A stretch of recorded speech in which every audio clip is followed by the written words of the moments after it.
Hello, everyone, and welcome to the first edition of the First Ring Daily. I'm your co-host, Brad Sams, and sitting next to me is Mr. Paul Thurrott. Paul, where are we?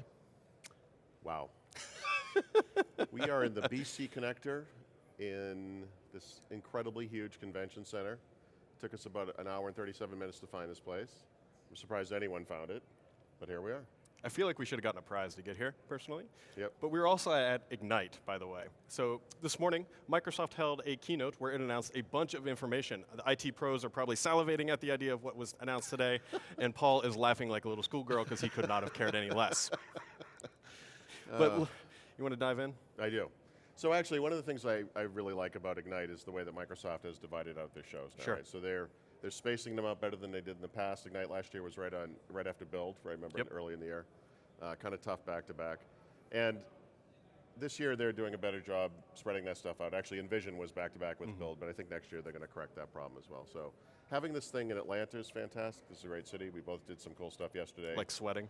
The city, it is summer hot here this week for some reason, but that's about to change. And then I think just having the show be dedicated fully to IT pros is great, because it used to be kind of a mix IT Sure. dev in the past as It's well. the largest IT pro, I think Microsoft said, of the year. Yeah, So they are 20,000 people, I think.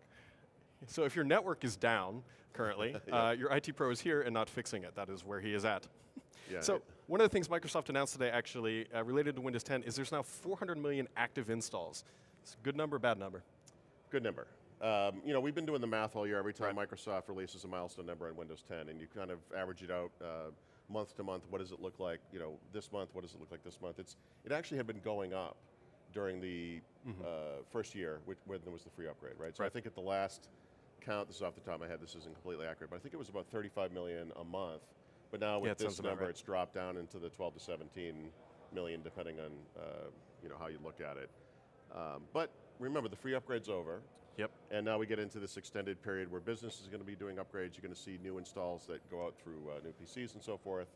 And you know, assuming the number stays the same, which it won't, I think we're going to hit 1 billion sometime in 2018, which is a year later than they slight had delay. expected, yeah. Slight delay. One of the other interesting things too is Accenture announced that, or I don't know if they publicly announced, but they said that they have 100,000 users now on Windows 10, and they're continuing to roll that out. So I think that's where a lot of their growth is going to continue to come from. From Accenture? Yeah, and not to mention that if specifically Accenture is going to have 1 billion employees all running Windows 10. But there's roughly 200 to 225 million OEM devices that come out every year. So they've got that going for them. They will hit that billion figure, but it will just take a little bit more time to get there. And the other interesting thing we'll have to watch too is next month when the net market share come out. And every month on Petri we look at the market share of Windows 10 adoption rate. Right. Windows 7 has consistently gone down. It's around, according to their data, about 47%. And Windows 10 was right at about a third of machines, I believe. Right. So, you know, it's getting there. We're moving. But so since we're talking about numbers, Yusuf Mehdi mentioned 70 million commercial Office 365 subscribers today. And I thought I heard that number before. Yeah, I was going to say, I thought I had too. Because this number actually goes back to May, so it's kind of interesting they didn't update that. And I sort of investigated this. They talked about consumer subscribers back during their July financial earnings. They talked about the commercial subscribers last back in their April quarterly earnings. And I kind of did some, you know, you can do some math on it. It's pretty simple. And you know, there are 1.2 billion Office users. About 100 million of them are on Office 365. Obviously, it's less than 10%. Where is this thing going, and how does this compare to the past? You know? And I think the truth is, it's funny because there are a lot of billion-dollar services. Sorry, I should say billion user services. You know, Facebook and so forth. But those things are all free. Right. And so you've got Windows 10 on one side, 400 million users. It's something you pay for once and you're done. Of course, a lot of people didn't pay for it. And then you've got these free services on the other side. A lot of them are at 1 billion users. And you've got Office 365, and it's kind of in the middle because it is a subscription service. You have to pay for it.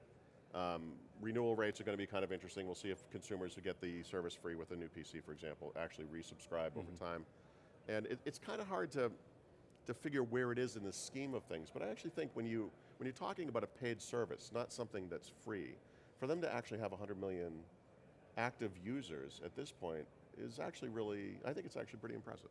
Yeah, it's obviously been a big success for them. Office 365 has been kind of like the shining beacon for Microsoft about how you can take an on-premise product and actually turn it into a service. And they love to talk about it because for them, that was probably one of their biggest risks they've taken that has panned out exceptionally well, right? Sure. They looked at this product and Yeah, and I mean, it also speaks in some ways to the challenges of this transformation that Microsoft is undergoing, and of course its customers are undergoing, because you've got this huge install base, so you're used to doing things a certain way, and you're introducing this new way to kind of consume that, not content, but that product. Right. And enterprises are used to doing this kind of thing, but for consumers in particular, and for smaller businesses as well, it's kind of a new business model.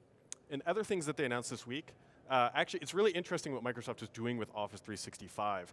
While they announced a bunch of new security initiatives, what really they're doing these days is turning Office 365 into another security layer. Yep. And it's, if you're not using Office 365, you're actually putting your data at risk by what they announced today. So Paul, imagine you're a CIO. I am. Actually, I can't actually. I'm I can't think of a more terrible CIO scenario than Paul. Rent the yacht. Yep.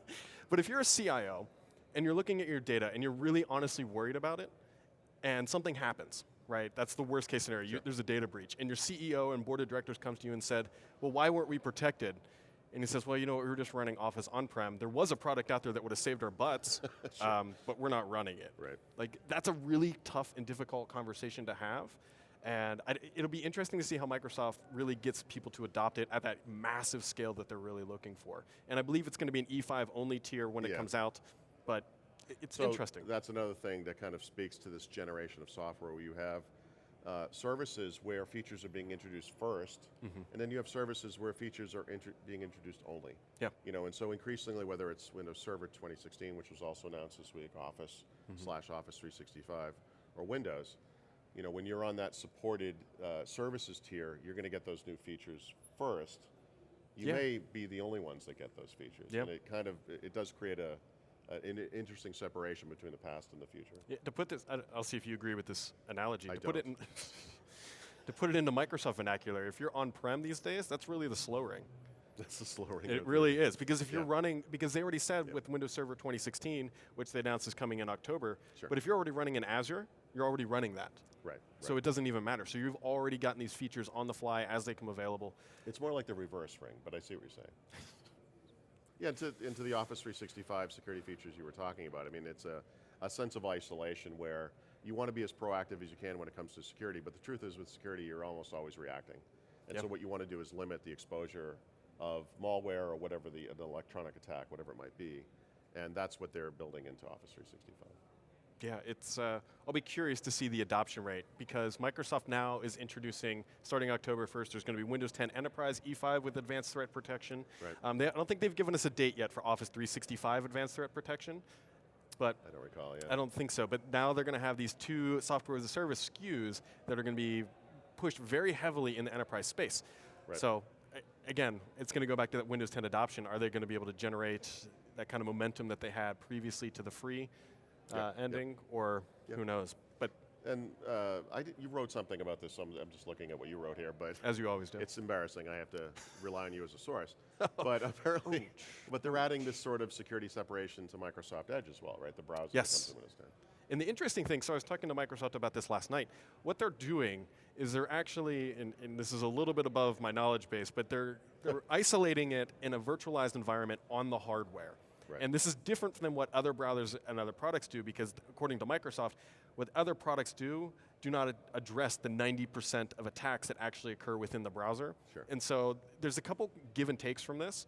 So what happens in the enterprise, I believe E5, your IT pro will set up a whitelist of sites. So if you go to the domain, the intranet, and all that stuff, nothing's going to happen. But if you click that link from your grandma that says, "Hey, come look at these funny cats," as you always do at work, right? Sure. Okay. That will open. I don't think my grandmother's on the internet, but yeah, sure. That will open up the browser session in this isolated, contained environment. And the goal here is that if there's any malicious threats or anything going on, then it can protect and shut down that application or that scenario before it infects the rest of the environment. Now, the problem they're facing right now, the first thing that comes to mind is, what about performance? Because if you're in a virtualized environment at the hardware level, you don't get hardware acceleration anymore. And they said, yeah, that's kind of the issue right now. What about battery life, Brad? That's all they talk about with Edge. What about the battery life? Well, you'll have Chrome open in another window, so it'll be, you're screwed anyways. Yep. But that's kind of where it's running into a hiccup, right? You can imagine that if you don't have hardware acceleration, video sites are not going to work well. Heavily graphic pages are not going to work well. Okay. So that's kind of like the give and take right now. I believe actually out on the show floor they have it on demo. If you're an insider, you'll get it relatively soon. And I don't know if you caught this, they said it's coming in 2017. Yes. And a previous presenter said their product would be out early 2017. And this is a Redstone 2 feature, by the way. Right, I was going to say, obviously that's what this means. Right, and so Yep. I've continued to hear that Redstone 2 is a Q2 target, and so that's where the alignment is coming. Yeah, Yeah, late. I think it's going to be spring. So late what about spring. other browsers, or what about other apps? So they got a little squirmy when I asked about that, because it's like, yeah, okay, so you want to use Chrome internally, because we all know Edge doesn't work on every single site perfectly. Ever run into that? I don't use Edge, so I don't know what that means. Okay, at least you're honest. It's a family show, folks. No. Jeez. But they did not make any commitment to other browsers, and at first that took me for a little bit of shock because Microsoft is open and all that good stuff. But ever since they kind of got through that EU regulation around the browsers, they don't have to. They don't have to support Chrome in this. They don't have to support Firefox. Microsoft can really just kind of ram this feature down our throats and say, hey, you're going to use Edge if you want the best protected product in the enterprise.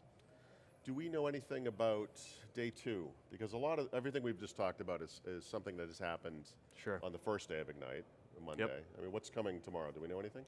Not really. I mean, kind of what I'm still waiting for is, let's see, we've got Satya Nadella talking this afternoon. Today, They broke the keynotes up, which some people love, some, I don't know, it's a different scenario. I guess they got a lot of feedback about this. And so if you've gone to different Microsoft shows, some of the keynotes are like these 3-hour death matches that go on for a long, long time. And depending on the audience, that might be what you're looking for. I think a technical audience at a developer show like Build may want that kind of a content dump.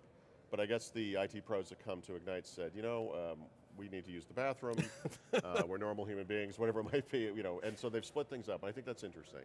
And so if you want to see Satya Nadella's keynote later today, it's going to be forward-leaning, I heard. Yes. This is not the announcements that are going to come out of that, I don't think are going to be anything related tangible today. I don't think he's going to get up there and say, hey, Skype Teams is available. It's probably something like Bill Gates used to do at Comdex or CS, where he would kind of speak broadly about the future. Our aim is to arrive at this point. Maybe he'll talk about Microsoft's fight against cancer, for example, or something like that. Yeah, and actually, I wouldn't be surprised if they talk about their military initiative.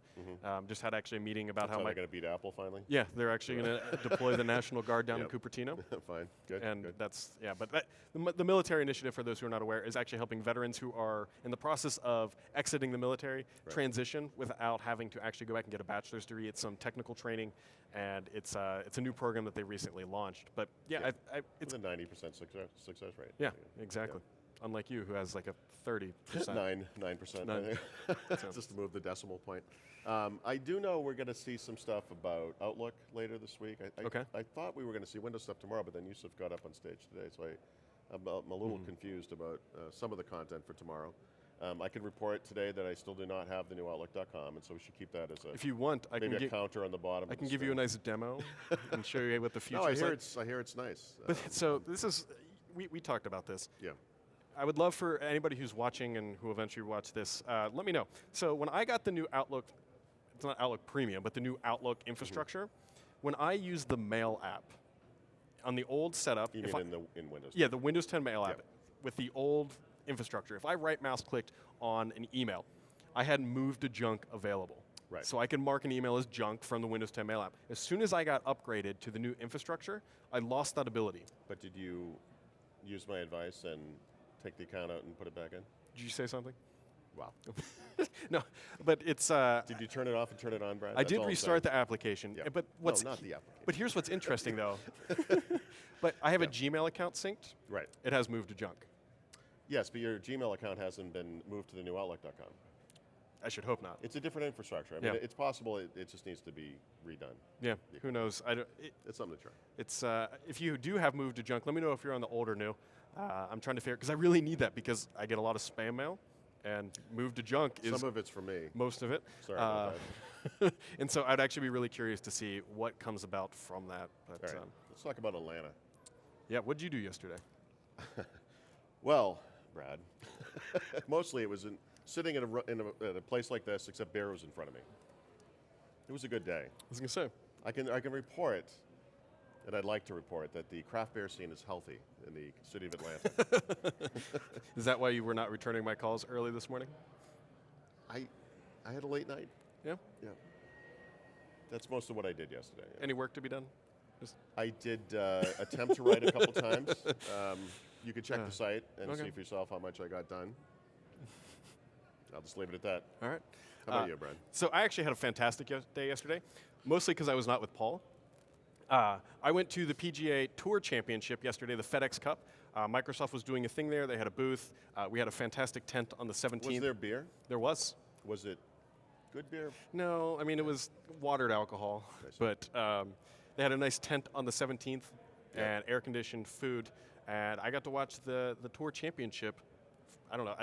It honestly ruins going to any other event because it was it doesn't get any better than this. But traveled like a sultan. Yeah, I mean Microsoft's paying for all this stuff, and you're just like, oh yeah, I'll go along. Sure. But what was really cool though was that they had, and I'm a big golfer. This is why I went. Yep. Is Microsoft had a booth set up. Well, you are the whitest guy on earth, right? I am. All my names are 4 letters, 4 or 5 letters. Yep. Sure. So Microsoft had a golf booth set up where they brought somebody in who's actually from Seattle, and he's using Azure, Surface tablets, cameras, and the like to actually do swing analysis. Now, swing analysis companies exist. This is nothing swing analysis has existed as long as golf has been a thing. Wow, you are talking nonsense words, but please continue. Sorry, it's athletic. Is it? If you can drink beer while you're doing it, Brad, it's and not you can athletic. drink beer and drive. But anyway, let's go on. But anyways, so they have all these different cameras set up, and they do some swing analysis, and they use the Surface with a pen, and they show you, how terrible your posture is. And I'll eventually write this up for Thurrott, but if nothing else, take a little break here. The problem with this event was that Ignite for me peaked yesterday. Sure. It was the greatest thing ever. Travel to Atlanta, improve your golf swing. Yeah, that's what I did. Then go to a tech conference. And so I'm swinging, and I hit 5 balls. Yep. And the guy comes up to me and goes, "You're a very consistent problem." I'm like, "I know, I've been to the doctor, I have some medication, it'll help." And he's like, no, your swing. He's like, "Your swing has some consistent problems." Sure. And he did 2 tweaks. Have you never taken lessons? No, I just go out there and hack away. Yeah. I have no problem buying expensive golf balls and sending them very deep into the woods. That's pretty much my game. Sure. And he did a couple tweaks, and instantly, I was hitting the ball 20 yards further. Actually, so it was on you hit into a screen, and then it simulated where the ball went. Yeah.